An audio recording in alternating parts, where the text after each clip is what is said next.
para sa ating unang panalangin. Tumayo yung lahat. Sa ngalan ng Ama, Anak, Espiritu Santo. Amen. So, bago kayo umupo, pagipulot mo na ang mga basura na nasa ilalim ng inyong upuan at pag-iayos na rin ang inyong upuan.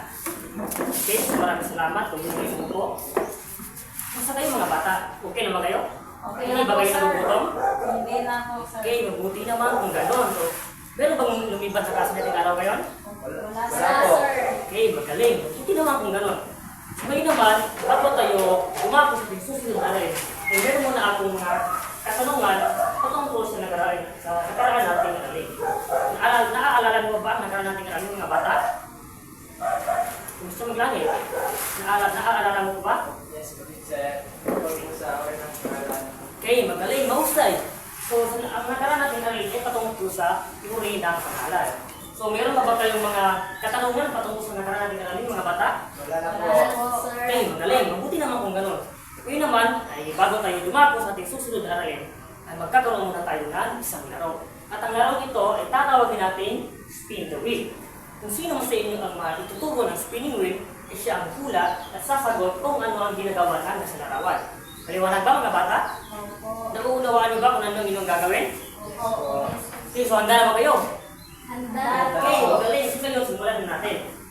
Para sa unang larawan, Mr. Maglangit, dahil ikaw na ituro ng spinning wheel, ikaw ang hula at sasagot kung ano ang ginagawa na ng nasa larawan. Opo, teacher. Maliwanag ba, Mr. Maglangit? Yes po, Okay, teacher. so, para sa unang larawan, ano sa tingin mo ang ginagawa ng nasa larawan, Mr. Maglangit? Tumatakbo po. Tama ba si Mr. Maglangit? Tumatakbo ba? Opo. Okay, tama, magaling. Ngayon naman, Mr. Maglangit, ipagkita mo nga sa amin kung paano tumakbo? Ganito po. Tama ba si Mr. Maglangit? Siya ba'y tumatakbo? Opo, sir. Tama, magaling na yung breakfast natin si Mr. Maglangit. Okay, saan Mr. Maglangit? Ngayon naman, para sa ikalawang larawan, is pasiad. Tumayo ka nga, Miss Pasiad. Ano sa iyong palagay ang ginagawa na nasa larawan? Sumasayaw. Sumasayaw ba mga bata? Tama ba si Yes po, Pasiad? sir. Okay, tama, magaling. Ngayon naman, Miss Pasiad, ipakita mo na sa amin kung paano sumayaw. Tama ba si Miss Maglangit? Kasi Miss Pasiad, siya ba sumasayaw? Opo, sir. Okay, magaling. Miss Maglangit and Miss Pasiad, maraming salamat. Ngayon naman, para sa ikatlong larawan.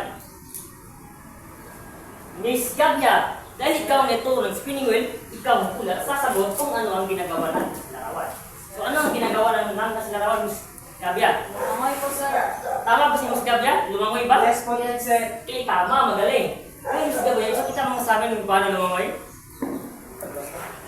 Tama ba si Miss Gabia? Siya ba'y lumangoy? Yes po, Yes, teacher. Tama, magaling. Pinapakan natin si Miss Gabia. Para naman sa panghuling larawan. Mr. Madero, ano sa palagay mo ang ginagawa ng nasa larawan? Tumatalon po, teacher. Tumatalon ba mga bata? Tama ba si Tama po, Mr. sir. Madero? Tama. Okay, magaling, tama. Ito yung Mr. Madero, ipakita mga sa amin kung paano tumalon. Tama ba si Mr. Madero, siya ba'y tumatalon? Opo, teacher. Okay, magaling. Maraming salamat mga bata. So, nasiyahan ba kayo sa ating munting laro mga bata? Opo, sir. Okay, buti naman kung ganon. Ngayon, base sa ginawa nating laro mga bata, o base sa ginawa ng laro kanina, may ideya ba kayo kung ano ating tatalakayin ngayon? Mayroon ba? Miss Pasiad, may ideya ka ba? Opo, sir. Ito ay tungkol sa mga kilos o pandiwa. Okay. Maraming salamat, Miss Pasiad. Okay, so araw na ito, ang ating tatalakayin ay patungkol sa salitang kilos o pandiwa. So ano nga ba ang pandiwa? So bago tayo dumako, ay babasahin muna natin ang ating layunin. So lahat, pakibasa. Pagkatapos nakaralin ang mga bata ay inaasahang maipapahayag kung ano ang kahulugan ng pandiwa, matutukoy ang mga salitang nagsasaad ng kilos at galaw sa tulong ng larawan o aksyon, magagamit ang mga salitang kilos. Okay, so maraming salamat. So ano nga ba ang pandiwa? May ideya ba kayo? Okay, maraming salamat, Miss Gabia. Tama.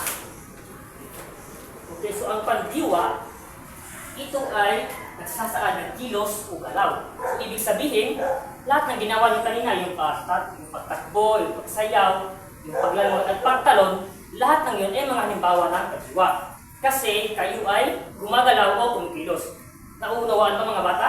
Opo, Okay. teacher. Okay, so pwede lang ako mga katanungan. Pwede ba tayong lumangoy na hindi gumagalaw? Hindi po. Hindi po. Okay, magaling. Pwede ba tayong sumayo na hindi gumagalaw? Hindi rin po. Okay, magaling. Hindi rin kasi kapag tayo ay sumasayaw o lumalangoy, tayo rin ay gumagalaw. Nauunawaan ba mga bata? Opo. Okay, so ang lahat ng salita na nagsasaadang magkilos o galaw ay mga halimbawa ng kadiwa. Nauunawaan ba mga bata? Yes po, So, teacher. halimbawa, si nanay ay naglalaba. So, kaya na bang tupunin sa pangungusap kung saan dito ang salitang kilos? Yes, Yes teacher. po. Okay, so saan nga ba dito? Naglalaba. Okay, magaling. So, ibig sabihin, ang salitang kilos sa pangungusap ay ang naglalaba. Pangalawang halimbawa, ang bata ay tumatakbo. So, kaya na bang tupuin ang salitang kilos o aksyon sa pangungusap? Tumatakbo po. Okay, magaling, mahusay. So, ibig sabihin, ang salitang kilos sa pangungusap ay okay, magaling, tumatakbo. Para naman sa huling halimbawa, si ate ay nagwawalis. So, kaya na bang tukuyin ang salitang kilos sa pangungusap mga bata? Nagwawalis po. Okay, tama. So, ibig sabihin, ang salitang nagwawalis ay ang salitang nagsasaad ng kilos o galaw. So, nauunawaan mo ba mga bata? Yes po, teacher. So, ano nga ulit ang pandiwa? Ito ay nagsasaad ng kilos o Okay, galaw. magaling. So, kaya nyo bang magbigay ng halimbawa ng pandiwa mga bata? Okay, so Miss Sian, magbigay ka nga ng halimbawa ng pandiwa. Kumakain, naglalaro, Okay, magaling. So, at naglalaba. okay, magaling. Pawot yo, ikaw naman Mr. Maglangit. Magbigay ka nga ng halimbawa ng pandiwa. Naliligo.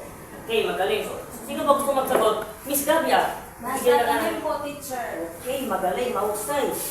So ngayon, meron na akong mga katanungan. Kaya nyo bang magbigay ng halimbawa ng pandiwa sa pamamagitan ng pangungusap mga bata? Sino gusto mong sagot?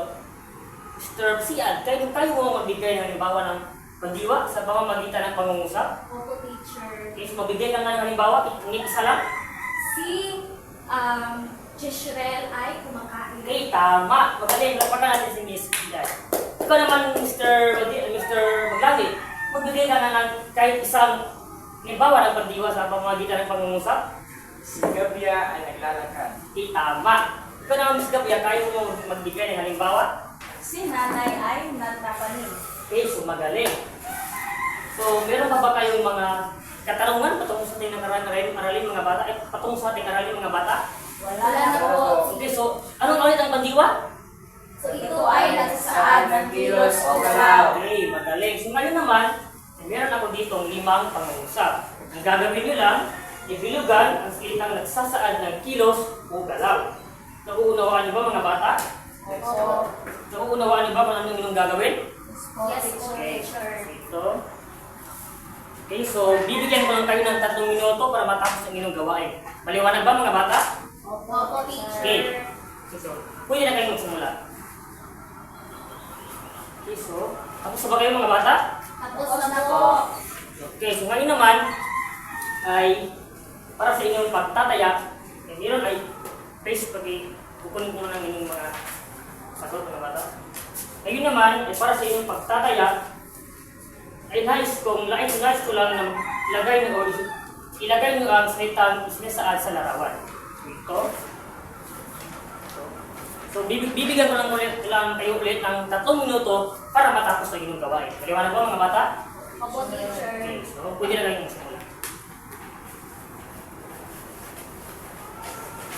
Okay, so tapos na ba kayo mga bata? Yes po. Tapos na ba kayo sumagot sa inyong gawain? Yes po. Okay, mabuti naman kung ganun.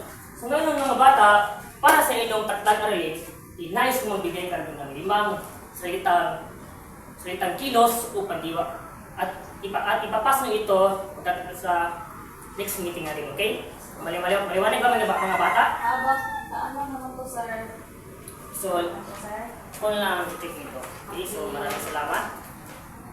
Okay, so mga bata, dito na nagtatapos sa ating aralin. Maraming salamat at I hope na meron kayong natutunan sa ating aralin ngayon. Okay, so thank you, everyone, and bye.